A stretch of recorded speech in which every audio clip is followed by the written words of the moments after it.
Hello guys, I'm out here in my shop during this whole coronavirus thing. One thing I want to recommend to everybody is that try some different things. Open up some things that are broken, electronics, things that have electrical in them. Make sure the power is off when you're doing that. But open them up and see what makes them tick. Today I'm going to work on, my wife has this light that doesn't have the plug on the bottom here. So I'm going to put a new plug on the bottom. I'm also going to, because the cord is a little bit stiff and a little bit dry rot, I'm going to replace the cord with one that I have just laying around the house with inside my electrical stuff, all the stuff I've taken apart for the lamps in the past. So I want to get a new wire run up through here. So really I'd like to use this wire as a way to bring it back up through this bendable portion here. And I want to take it apart at the top here and see what's going on. The top section here, where it has a switch, is essentially the same as one of these. This is one that you probably have light by your bedside table that turns and it clicks. And it'll turn on and off that way. That's the switch inside there. And you see that has that crimped edge on the side there. That crimped edge is where it comes apart.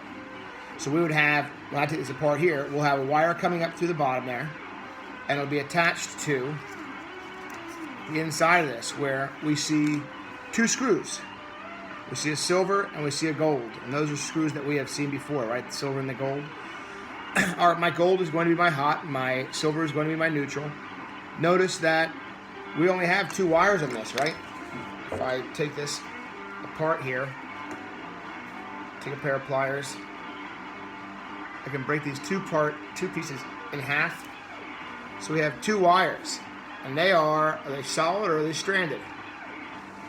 Well, it's an extension cord, and we've talked about with extension cords, since we want to be able to move them around a lot, they're going to be stranded. And you can see that I can fray this open here, and we have a whole bunch of copper wires inside there that are going to go together, and they're going to go around our screws, and they're going to tighten up to become our connection.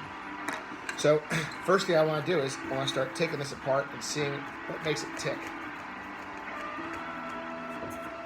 So I'm going to take this part off here. And you can see that this part here comes directly off. That's the same part as this part here. Just fit in there just like so. Now, this lamp is an old lamp, and my wife likes the way it looks, so I'm not going to replace this part here with a shiny gold piece. I'm going to do whatever I can to try to keep this stuff in the same condition that it's in, so it looks as old as it does look. So here's an insulation piece that went over top of the inside panel here. It's just a piece of cardboard. And then what I'm looking at is my light with my wires hooked up to it. Generally with the wires that we have here, there'll be a little bit of a distinction between the two of them. One will have a ridged edge to it, so it's very tough for you to see. Let me see if I can see it. The one has like a ridged edge, and the other one is smooth. So that's how you keep them the same.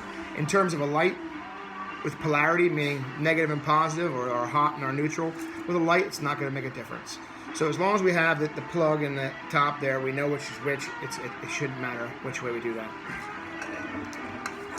So I'm going to go ahead and I'm going to remove these screws and get a screwdriver for that.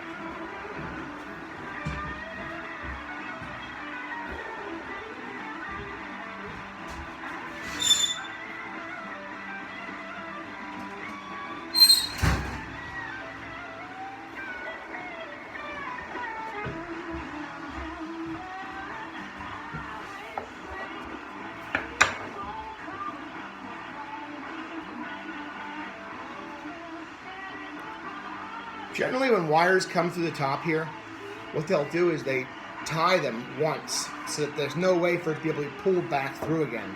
And I'll show you that when we get to that stage though. This one, the person who did it did not tie those like that. Generally, lamps do have that as a precaution, as a way to make sure they don't get pulled through again. So hopefully this switch still works. will be a way for testing that. If I had an ohm meter, set up my ohm meter to both sides here. When I have it on, how much resistance should there be if the switch is switched on? It should be 0 resistance, right? It should be able to go through. It's the path of the current. And if I have it off, there should be an infinite amount of resistance because the current is not able to travel. There's a disconnect. There's an opening in the circuit created by the switch. So I have this light here. I'm just going to see how easy this is to tug.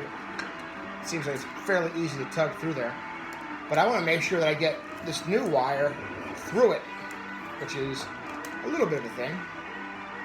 Shouldn't be too difficult though. I'm going to connect the two. Cut the 2 in half here again, like I did that last one. So I can get them apart. Then I'm going to cut some of the wire off there. Maybe a little bit more. That's Marcus King. Coming up, a good dose of vitamin D for you on World Cafe. Rhapsody Subaru in Newtown Square supports XDN, but concern for and I'm just going to wire them together. They want the community to know Twist them online, believing in personalized service for all.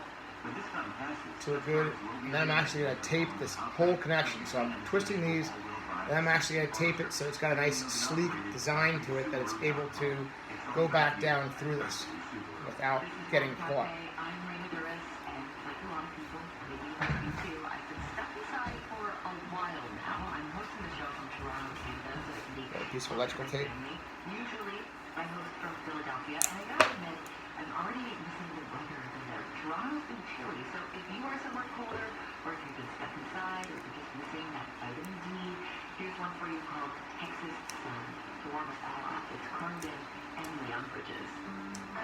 Now it's going to be a lot of tape and a lot of making sure this works. And hopefully you can get through. You can see what a small hole at the end here that I have to get through. I have to make sure that this is tight. I maybe get some pliers and try to smash it down a little bit because I do want to tape this securely so I don't lose it halfway through. That'd be a pain in the butt. If it gets stuck, I just got to fish a wire up through and do the same thing with a new wire. But since I have existing wire here, I would like to use it to pull it down through.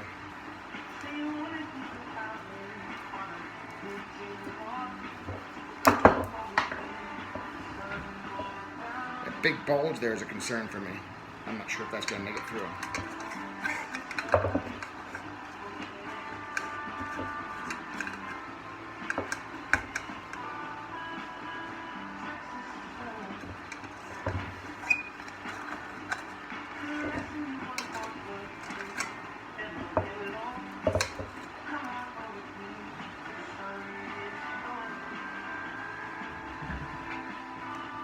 Really is very small. Let me see if I can. We have on the side here a set screw. I want to see if I can just take that top part off, which would make this whole process a little bit easier. It may just be this little connection here that has that small hole.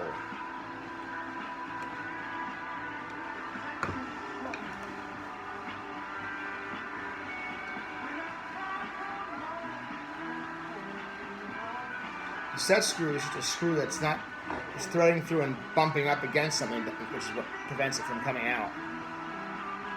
I don't want to booger it up either because I do want this thing to look as it does right now.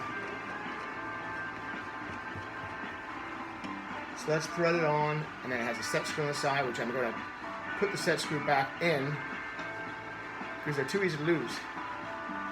Set a few threads in and let that go. So it looks like I haven't done myself any favors. It's still a very, very small hole this has to get through. And it's having a tough time even getting through that larger one. So I think I am out of luck in terms of that. Okay? I'm going to take the tape off and I'm going to see if I can fish it down through without doing any of this. Maybe putting a string down and trying to pull it through with a string. Okay? I'll be right back.